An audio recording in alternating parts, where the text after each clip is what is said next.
Hey guys, and welcome to the next episode of my vlog. You know, I'm an entrepreneur, and being an entrepreneur comes with its hits and its misses. You know, I've had several businesses that never got off the ground.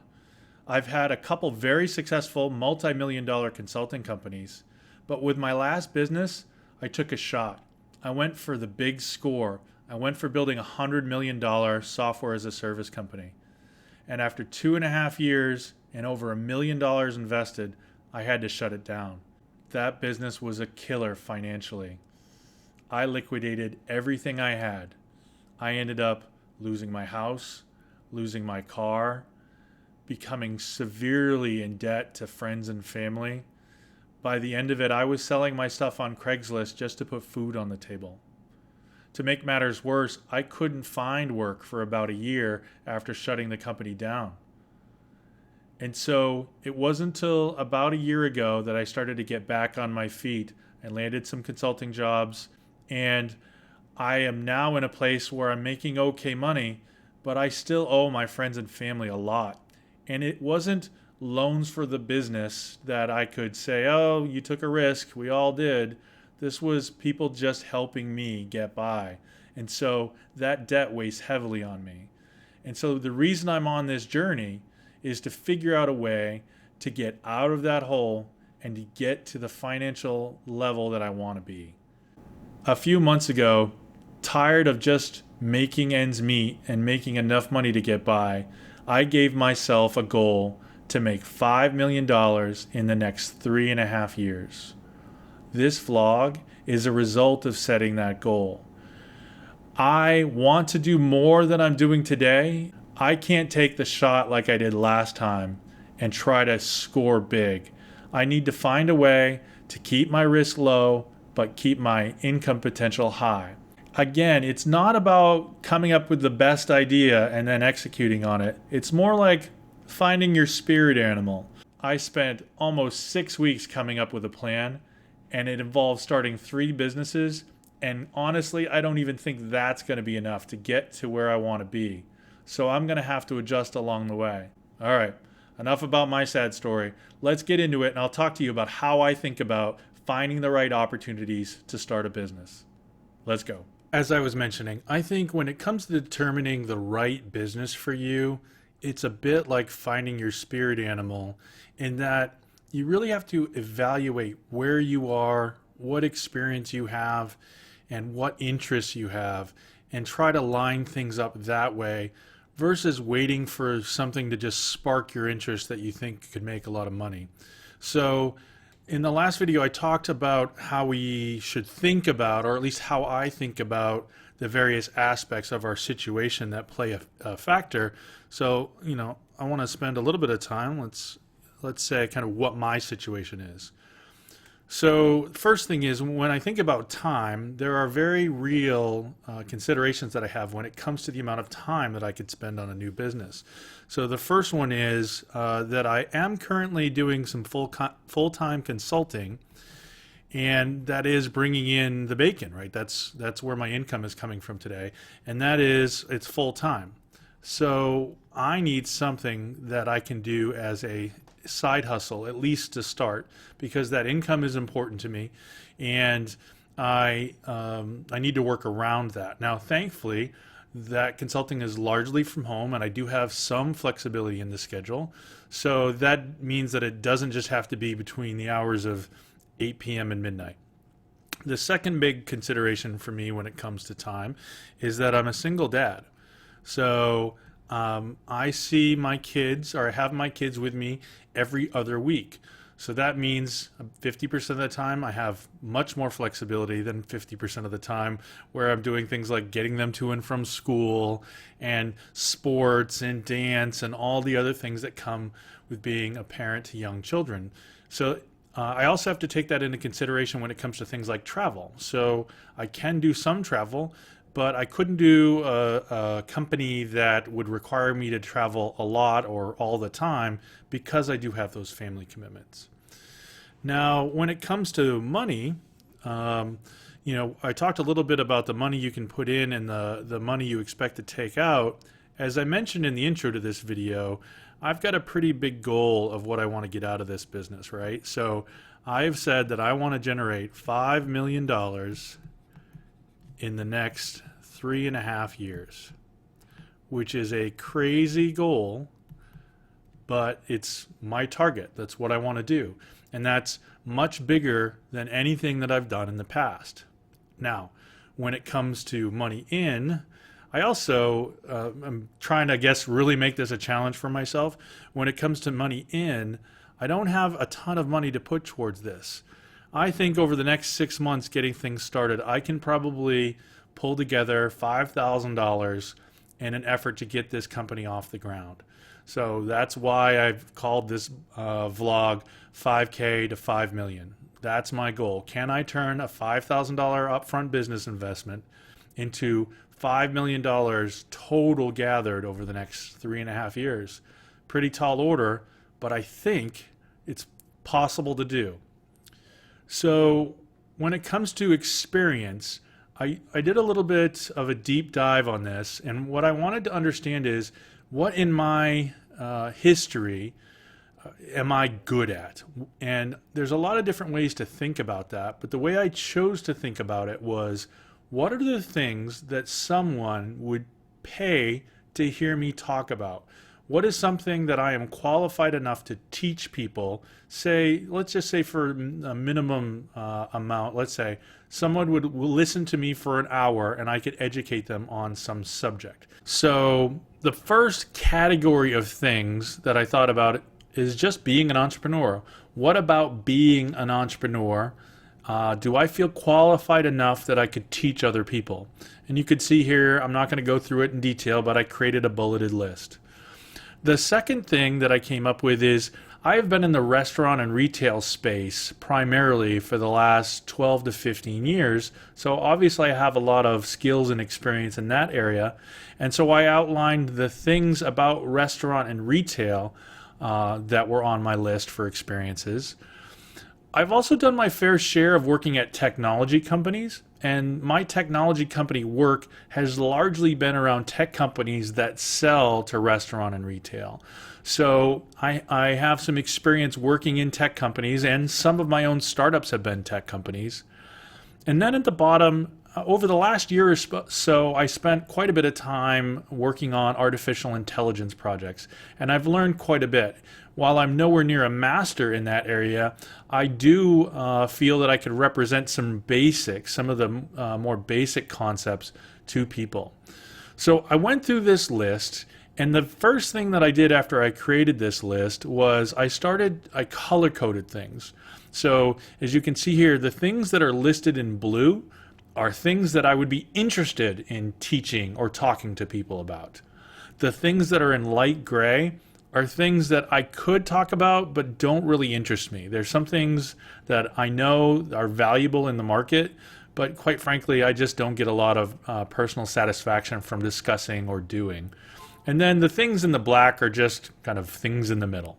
So that was the first kind of filter, if you will, that I put on my list.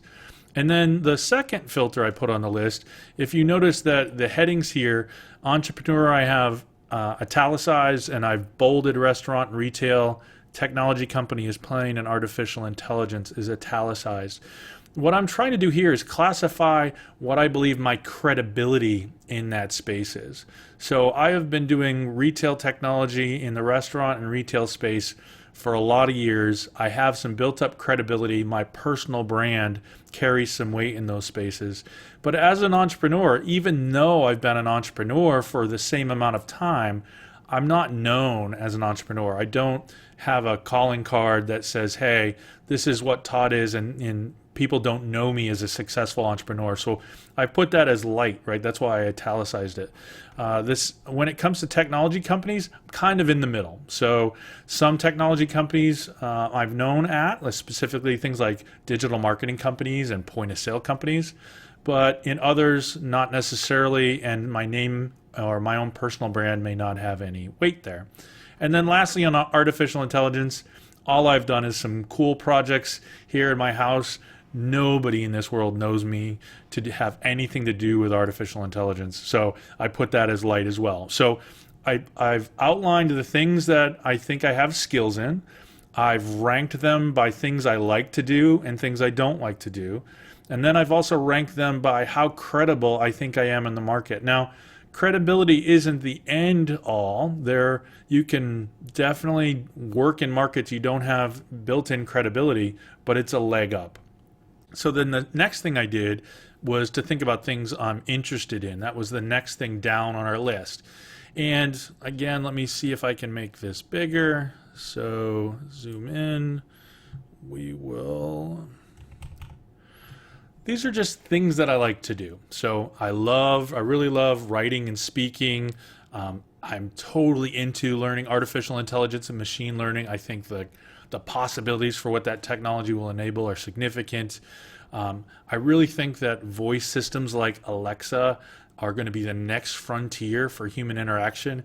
I personally believe that people are just going to get sick and tired, right? Your thumbs are not an elegant way to get information to and from a system. Voice is much more natural. So I think that voice area is going to explode. Obviously, I'm really into digital marketing. I've spent a lot of my career there. I like, building gadgets. I have a bunch of Raspberry Pis, and I was really big into drones for a while.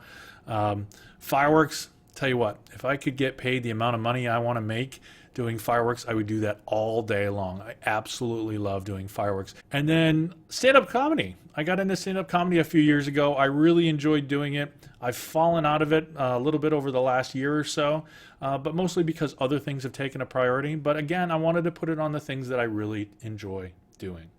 All right, so now that we've gone through that, let's go back to our list here.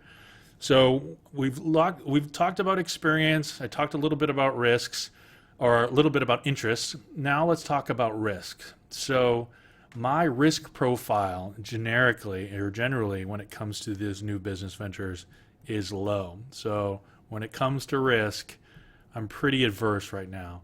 And that's because what I mentioned about the results of my last business and the situation that left me in financially.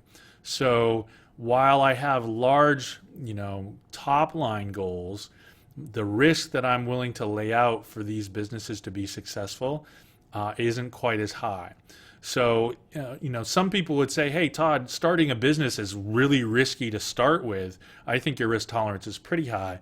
But when it comes to starting a business, I want to stay on the safer end of the spectrum and not necessarily go after trying to build a $1 billion unicorn company that I could retire on, right? I want to hit some singles, right? That's my goal. We're not swinging for home runs here. I want to hit some singles. Okay, now let's talk about the different business models and business types that we had discussed in the last video. I should call out there were two business models that are worth noting, and they're going to become important to the conversation about my current plan of attack. And one is software as a service. So software as a service is really taking what would be a product as software and creating and selling that as a monthly service or a service. So fairly straightforward. Think of all the cloud companies that are out there. They've built software. Very rarely are you paying a one-time license fee and downloading it to computer. Now normally it's a web application, and if it costs money, you're paying either per month or per quarter or per year. Those are software as a service. And then another one that's becoming more and more prevalent out there today, and a lot of entrepreneurs are taking on, is something called what's called info products.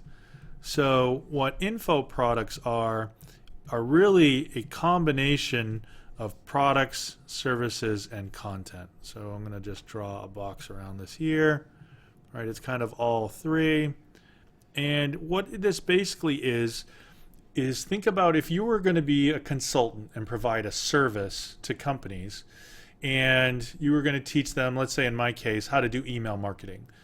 Instead of charging by the hour or by the week or a certain amount to come in and do that consulting work, what an info product is taking that information, that content that you have, and turning it into training and then selling that training online that people can log in and get access to. So rather than me going to a restaurant company and saying, hey, I'm going to spend a week with your marketing team to talk to you about how to do email marketing, I would create an online course from the content that I have, and people could then go online, sign up, pay a fee, sometimes free, but in our case, we're trying to figure out how to make money, pay a fee to learn what I would have normally done as a consultant. So those are important because as I think about my different ideas and what I want to do, specifically on the info product, I really like the idea of getting into info products because I think it's a way to leverage what I have for expertise and generate more money than I could if I were doing straight up consulting. Because now I'm not just selling my hours for money, I'm not selling my time for money, I'm actually selling my expertise, which is ultimately what the clients want. And it allows me to scale much more than I could selling consulting services. So that's a little bit about the different service types. So now let's spend a few minutes talking about the types of businesses that we discussed last time.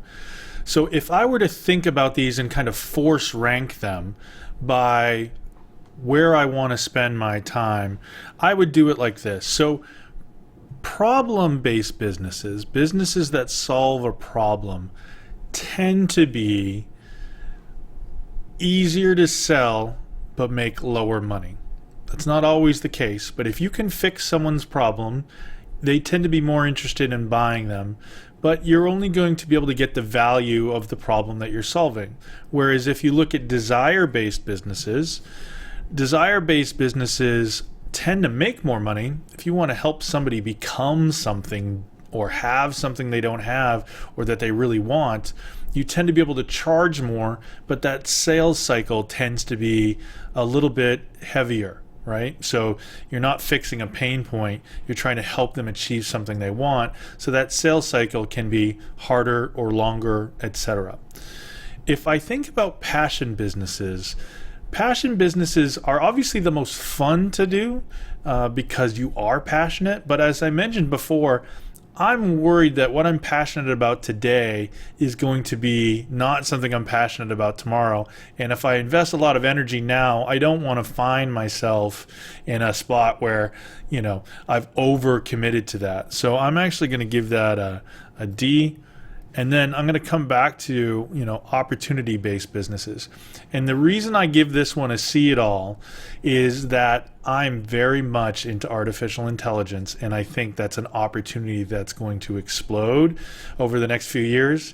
But I'm cautious because 4 times in my career, I've launched businesses that have been too early. And being too early is the same as being wrong.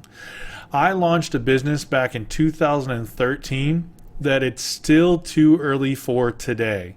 It was a business about social data analytics. And I know if I pulled that out of mothballs today, that software, it would still be too early for a lot of people to buy into. So I think that artificial intelligence is way too early to be in the mass market. But I think as I go along this journey over the next 3.5 years, I don't want to lose sight of that. Now I'm going to spend a little bit of time just talking to you about what my ideas are, what all of this has led me to as I laid awake at night trying to figure out what it was I wanted to do. I want to talk about my ideas and why I said I wanted to start 3 different businesses, as crazy as that is. So I'm going to go over here to this tab. And the first thing is I've got my existing consulting business and revenue that I have to keep moving, right? That's what's paying the bills today.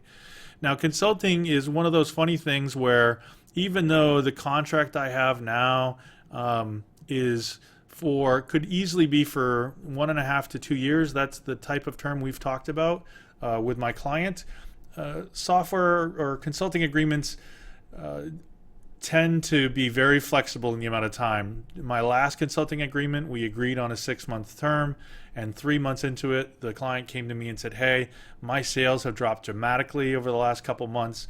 I'm not in the place I was financially before. I need to cut this back. I can't do the full 6-month term." So even though I've got a handshake agreement for this contract to run out as long as 2 years, there is likely to be some changes to that over time. It's just the way the consulting business works. And, typically consulting businesses, they have, let's see, let's take this eraser. Let's just take this eraser.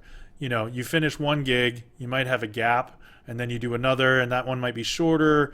And then let's say you're lucky enough, you only have a little gap. And then, you're going to, over time, you're going to have time that you're working, time that you're not. You're going to have longer gigs, and you're going to have shorter gigs. You're going to have better paying gigs. You're going to have less paying gigs. So you need to be able to have and manage that expectation over time. So I've got that consulting stream of revenue. I don't want to give that up. That's an important part of the equation for me. And so if I come back here and get my blue pen, let's just say we got our blue pen. Okay. Now, one of the types of businesses or things that I'd really like to do is what my original intent behind Power Thinking Media was, which was to do writing and speaking. So when I originally launched the company back in 2012, that was my goal. I really enjoy writing and speaking, and I wanted to create a company that's what I did. What I found, though, it was extremely difficult to get paid consulting gigs. And back then, I wasn't nearly as adept at digital marketing as I am today.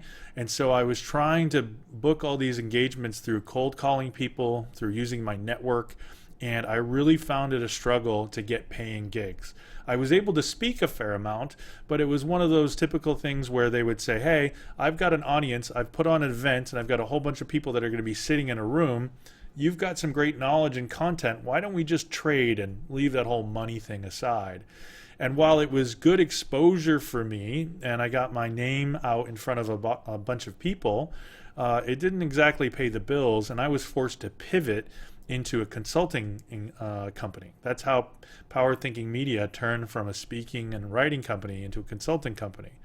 But now I know a little bit better, and I really want to get back into that, and it's something that I really enjoy. I really love writing, and I enjoy being able to get up on stage and teach other people the things that I know. Now, when I do that, and I remember I had my list of things that I was interested in. There was some things around entrepreneurship, around restaurant and retail technology, around technology companies, etc. I really want to focus that effort in the entrepreneurial space. So, and if you remember from a few minutes ago, I was talking about how my name doesn't necessarily have all the credibility in the entrepreneurial space.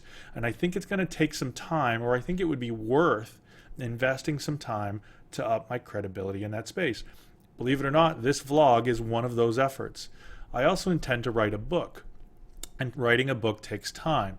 And so I think that there's a good opportunity to do writing and speaking, but I think it's going to take 6 to 12 months to get to a place where I feel that I could launch into that market effectively. You'll also remember I said, being a single dad, I can't necessarily be a road warrior and speak at events 52 weeks a year. I've got those considerations as well. So I think that it'll be good. I think I will enjoy that income, and I think that it could be a strong source of income, but I also don't see it as a full-time income source, which is why you're going to see that I want to stack 2 other things on top of that. So the second business that I want to start is a service company, and it's actually a software as a service company related to restaurant email marketing. I have come up with an idea that will help restaurant marketers do better at email. It is something I deal with every day, and restaurant marketers, there are a significant portion of them that have not yet figured out all the ins and outs to digital marketing, specifically email marketing. And I think there's a fairly simple and straightforward service that I could start, an online app that I could start that would help them, could get traction pretty quickly, would be very short to get out the door, meaning it's not a huge project like my last software as a service company where I need to invest all that money and wait a couple years. This is something I think MVP could be out in 60 to 90 days, and we could iterate from there. So I see that as something that could happen right away, right? And I think, if I think of MVP as my first release, and then version 1, version 2, and then likely the thing about these types of companies is you're going to iterate and learn along the way. I have in my head where I think this product could go, but after I release my MVP and what I have planned for a first version, those could take dramatically different turns. The market may be looking for something other than what I have in my head. And so as we start this journey, I'm really going to focus.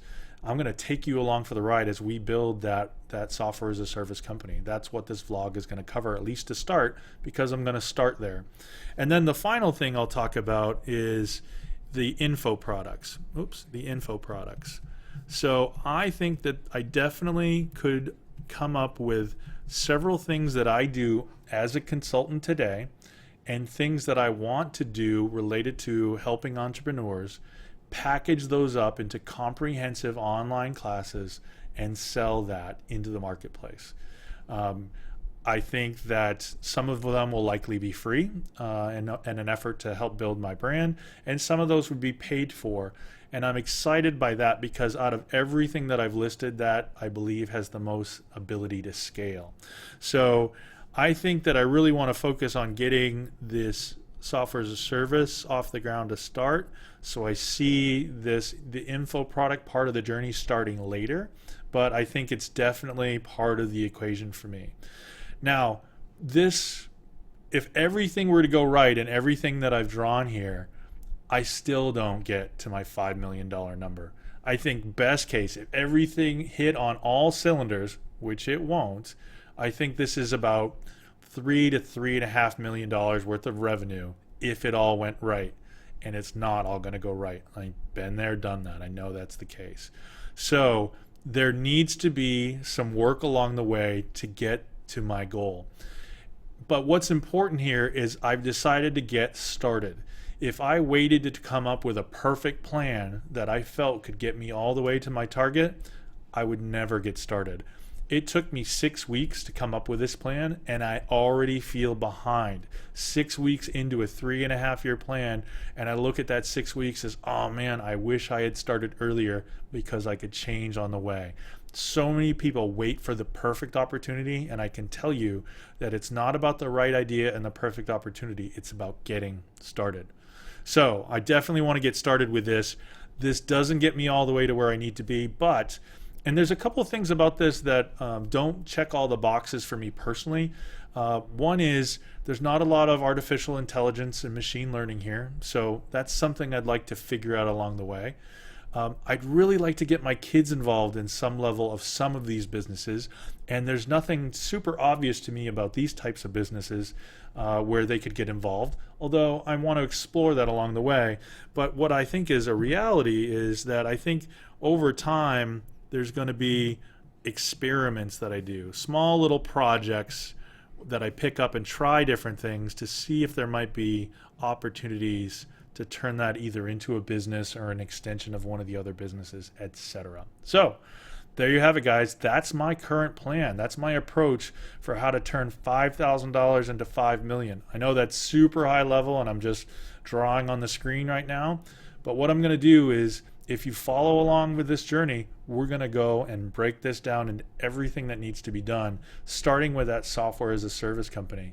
In the next video, we're actually going to kick things off by getting the corporation formed. We're going to get our government form signed. I'm going to show you what it takes to get that done, how to get the business registered, etc. So hopefully you guys have enjoyed this conversation. If you have, please click the subscribe button below. Hit the like button would really be a help for me to get the YouTube algorithm to get this to more people.